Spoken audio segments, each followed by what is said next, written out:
বিশ্বাস আমরা অর্জন করি না আপনাদের।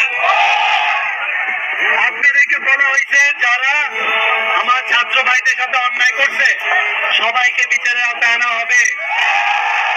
নিশ্চয়তা দিচ্ছি বাংলাদেশে আজকে কোথাও এরকম ঘটনা ঘটতেছে না।